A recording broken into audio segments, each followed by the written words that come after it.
Dans le chapitre précédent, nous avons vu avec Lorraine comment créer 3 personas différents.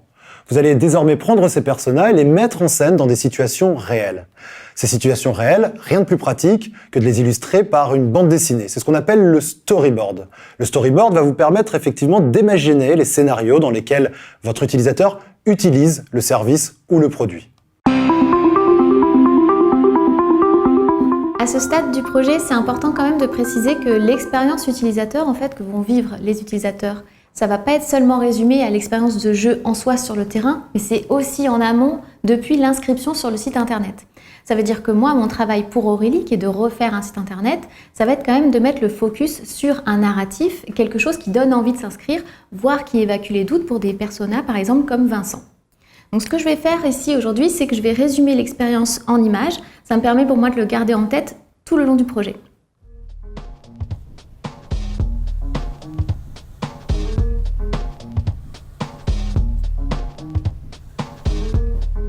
Alors un storyboard, normalement, ça se présente un petit peu comme une bande dessinée. Ce sont des vignettes, des planches. Il y en a entre 5 et 10. Ça dépend en combien de temps vous arrivez à raconter une expérience, résumer une expérience. 6, c'est bien.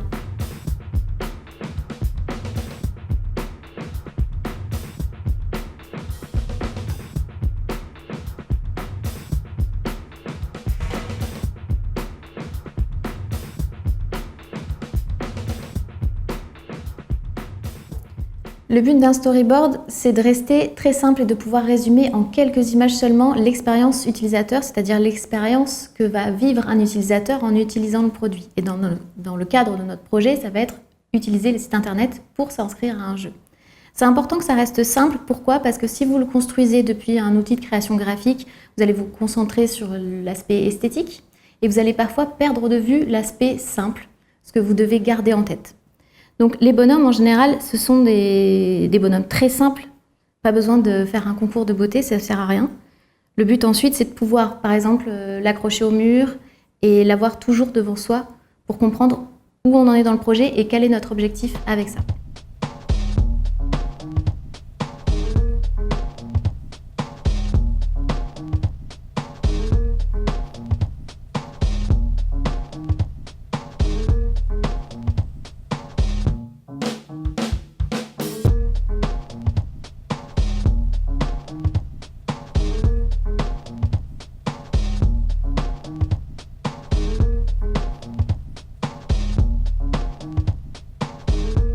Alors là, on a notre storyboard en 6 planches. On part bien d'une situation de départ. La situation de départ, ça peut être un besoin, un problème, un désir.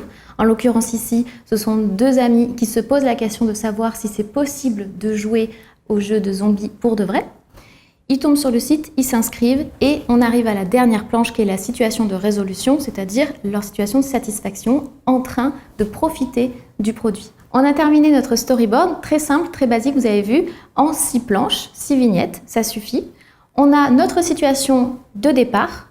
Ensuite, on a le chemin en fait des actions, des tâches qu'ils vont réaliser pour arriver à la situation de résolution, c'est-à-dire jouer pour de vrai à un jeu de zombies. Donc c'est bien la dernière vignette, on les voit en train de jouer, et toutes les vignettes avant, ce sont toutes les actions qu'ils ont réalisées, notamment s'inscrire sur le site, le découvrir, naviguer dessus pour réussir à s'inscrire facilement. Vous venez de le voir, pas besoin d'être un pro du dessin pour réaliser un bon storyboard. Au contraire, il faut utiliser un langage symbolique, universel, qui sera compréhensible par tous les membres de votre équipe. Une fois que vous avez réalisé le storyboard, vous pouvez passer à une étape un peu plus avancée, comme la réalisation d'un prototype. Toujours étant, vous êtes prêt à lancer votre gestion de projet agile, et nous verrons dans la prochaine partie ce qu'est un carnet de produits, des user stories, et comment, en qualité de coach agile, vous pouvez aider et challenger votre équipe au mieux.